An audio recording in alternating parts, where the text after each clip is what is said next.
21 de octubre de 1992. Tallin, capital de Estonia. El país acaba de escapar del cadáver de la Unión Soviética. Hay hiperinflación, sufren una salvaje caída del PIB del 36% y escasea hasta el pan. En el despacho oficial entra como primer ministro un historiador de 32 años llamado Mart Laar.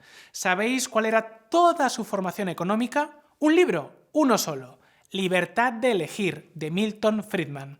Y amigos, lo que ese joven pilotó en los 2 años siguientes convirtió a Estonia en uno de los milagros productivos más espectaculares del siglo XX. Y desde luego exportaron su receta a media Europa. Pero, ¿qué es lo que hicieron exactamente? ¿Por qué la receta de desarrollo funcionó y sin embargo ha fracasado en otros muchos países? Amigos, amigas, bienvenidos a Si lo hubiera sabido. ¡Arranquemos!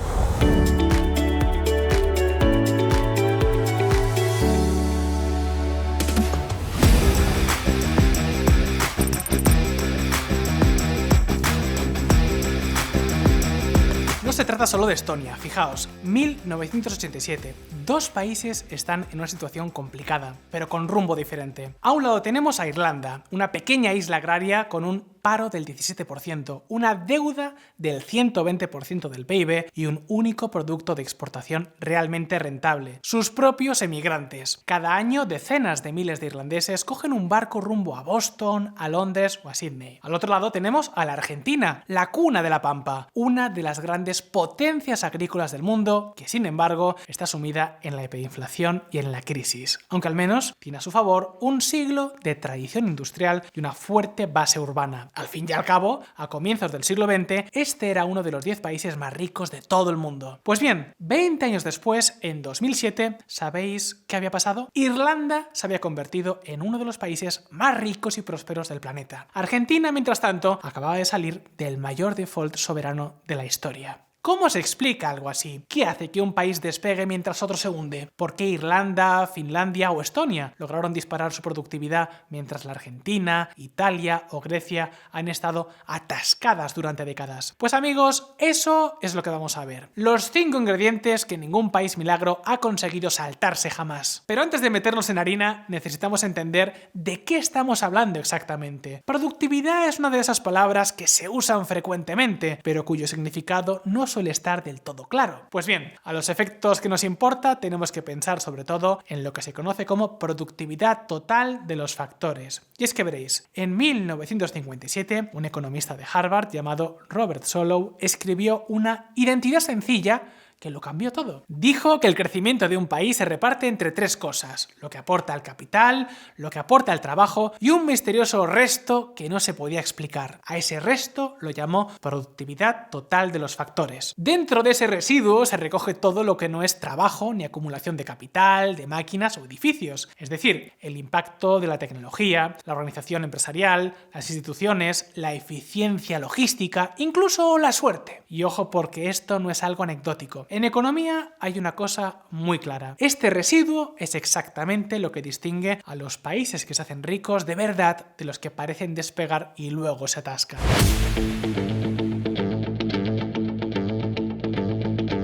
Aquí, amigos, está la clave del desarrollo, la riqueza, la prosperidad y los beneficios. Porque fijaos en el contraste. Hay países que durante un tiempo crecen acumulando factores: más obreros, más máquinas, más infraestructura. Panamá con su canal, por ejemplo, Arabia Saudí con su petróleo, China durante años con la movilización masiva de la mano de obra rural. El problema: que ese modelo se agota. Cada nueva máquina aporta un poquito menos que la anterior y en última instancia no permite alcanzar un nivel de riqueza general elevado. El crecimiento depende de inyectar un montón de nuevos recursos cada año, lo que deja poco espacio para todo lo demás, como por ejemplo mejorar mucho más rápido el nivel de vida. Y luego están los otros, países donde con el mismo trabajador y la misma máquina se produce mucho más o se produce algo más valioso. Y ese es un modelo que en teoría no tiene techo. Por supuesto, los primeros se pueden convertir en los segundos, como ocurrió, por ejemplo, con Singapur. Pero eso no siempre ocurre. De hecho, no es lo habitual. Singapur creció gracias a una movilización de recursos que habría hecho a Stalin sentirse orgulloso. Y amigos, lo más interesante de todo es que en los países que sí consiguieron disparar su productividad real y con ello su riqueza, aparece un patrón clarísimo. No es una fórmula exacta, es una lista de 5 ingredientes que la evidencia parece decirnos que son imprescindibles. Si falta uno solo, el motor se cala. Así que si os parece, vamos uno por uno. Este es, por así decirlo, el manual de la prosperidad.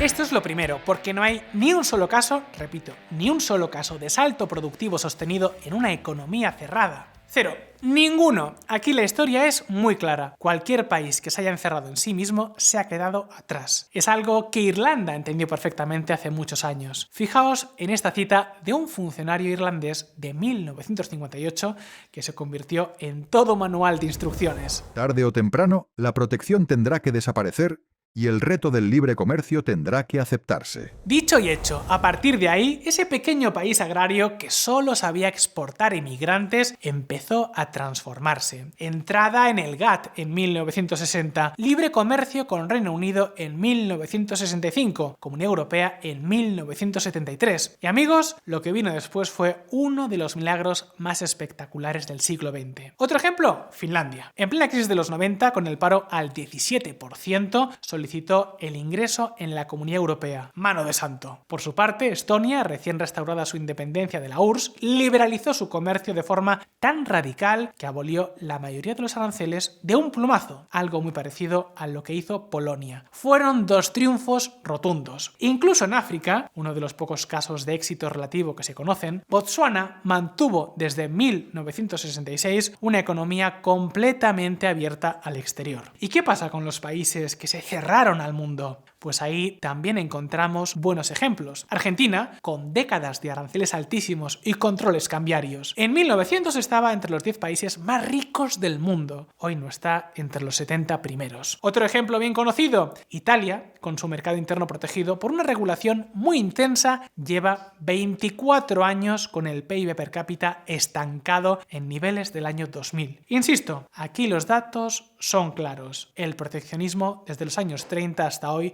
no ha permitido ni un solo milagro productivo. Ninguno.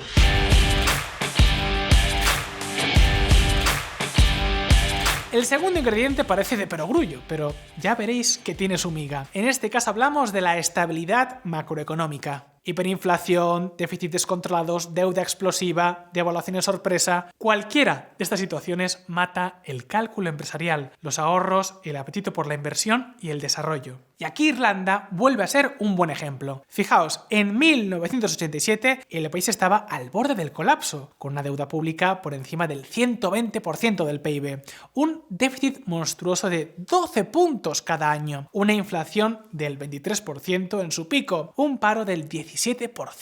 Era un país al borde de la ruina. Y entonces, el 2 de septiembre de ese mismo año, ocurrió algo impensable. Alan Dukes, por aquel entonces líder de la oposición, se subió a la tribuna en la Cámara de Comercio en Dublín y anunció que su partido no obstaculizaría las medidas de austeridad del Ejecutivo que gobernaba en minoría. Y aún más, pronunció una frase que ha marcado desde entonces la cultura política irlandesa. Fijaos. No se juega a la política con la economía. Por supuesto, eso marcó la diferencia. Sin obstrucción política, las reformas comenzaron a sucederse y el gobierno ajustó las cuentas. El resultado: para 2007 la deuda irlandesa había caído al 25%, el desempleo al 4,5%, la inflación al 3% y el PIB acumulado entre 1987 y 2007 había crecido un 229%, lo que supone una media de más del 6% anual durante 2 décadas. De esta forma, en una sola vida laboral,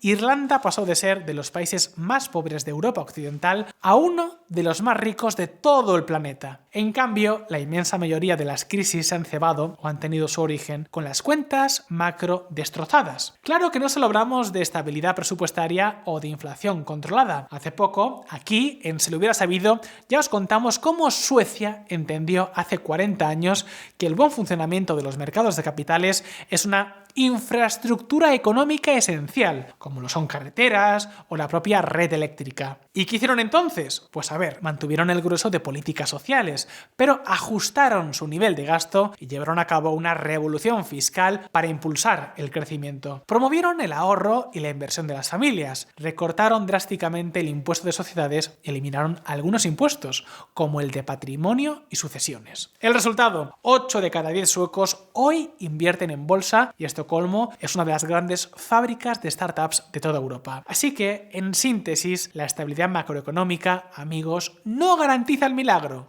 pero su ausencia garantiza que jamás haya milagro.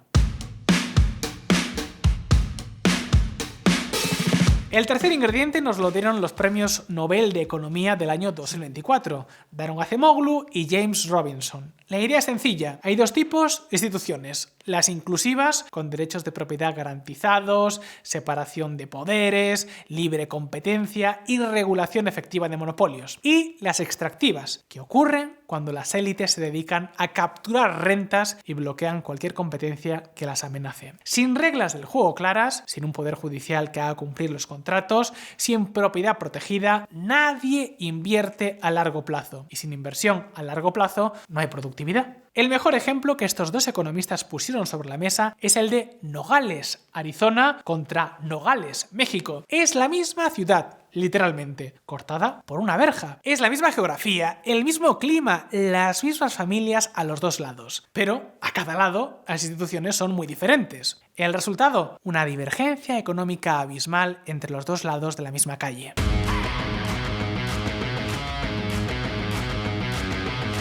Y ahora, amigos, llegamos al ingrediente más incómodo de todos, el que nadie quiere mencionar públicamente.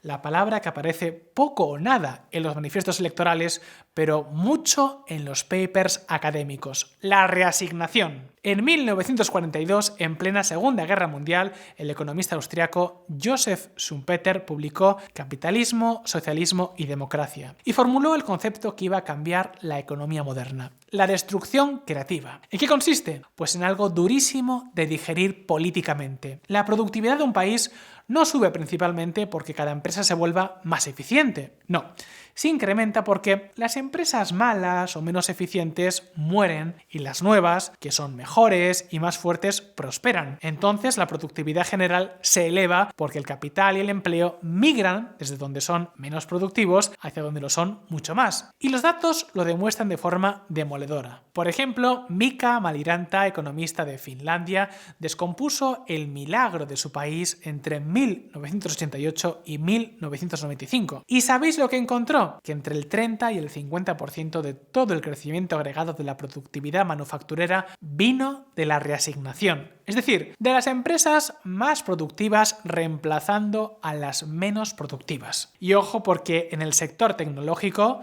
donde operaba Nokia, el componente llegó al 75%. ¿Entendéis lo que esto significa en la práctica? Que la mitad del milagro finlandés vino de empresas que cerraron, de empleos que emigraron, de regiones enteras que perdieron su tejido industrial de toda la vida para reinventarse. Y para que esto pase se necesitan dos cosas. Primero, que la regulación permita que las empresas nuevas crezcan, que no les pongan demasiadas trabas. Y segundo, que no haya excesivo apoyo a empresas ineficientes, porque si lo hay, puede hacer que la economía se llene de empresas zombies, empresas que no son eficientes y que solo existen por la protección pública, lo que impide que otras crezcan y los recursos se reasignen. Talento y capital atrapados donde no son productivos. Así no hay manera. Suena cruel, lo sé, pero a la larga el resultado es muy negativo.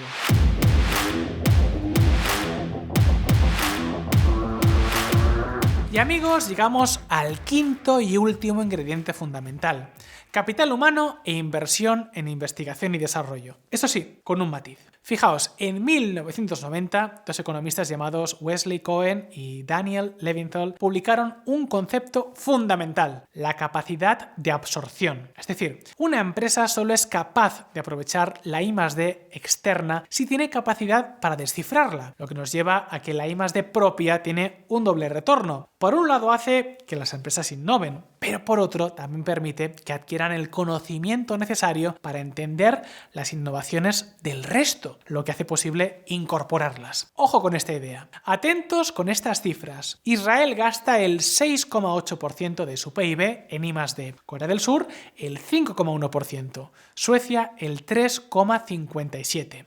Pues bien, todos estos países tienen el motor productivo encendido. En cambio, en España hablamos de apenas el 1,5% del PIB y en Italia aún menos, el 1,37%. España invierte 24.796 millones en I+D, el 1,5% del PIB, lejos del 2% prometido para 2010. El resultado, las empresas no solo innovan menos, también tienen más dificultades para absorber la innovación del resto del mundo. Pues bien, este es el manual para generar prosperidad de verdad. Es conceptualmente sencillo, pero mucho más difícil de llevar a la práctica. En cualquier caso, estos son los 5 ingredientes que la historia nos confirma que son indispensables para que germinen entornos prósperos. Primero, hay que abrir las puertas al mundo. Los capitales y las mercancías tienen que moverse fácilmente. Segundo, hay que poner la casa en orden. La macro tiene que estar estabilizada y además no ser hostil. Tercero, las reglas de juego tienen que estar claras para todos y la justicia tiene que funcionar. Cuarto, no hay que poner trabas a la destrucción creativa. Y quinto, hay que promover que las empresas inviertan en I+D y en capital humano. Y ojo amigos, porque todo esto tiene muchas más implicaciones que solo garantizar un nivel de vida más alto. Los mercados donde se cumplen estos 5 ingredientes a la larga tienden a ser más eficientes, más competitivos y ricos. En ellos, las empresas suelen ser más rentables y tienen más capacidad para crecer en el resto del mundo. Es decir, pueden ser lugares formidables para la inversión a largo plazo. Ojo con esta idea. Pero llegados hasta aquí, la pregunta ahora es para ti. ¿Qué te parece este manual para la prosperidad de verdad? ¿Se te ocurre alguna economía que esté siguiendo hoy estos pasos para dar un salto hacia la prosperidad? Déjanos tus impresiones en los comentarios y a ver qué es lo que piensas. Y ahora, si este vídeo te resulta interesante, no olvides darle al botón de like y suscribirte, así lo hubieras sabido si aún no lo has hecho. Un saludo y hasta pronto.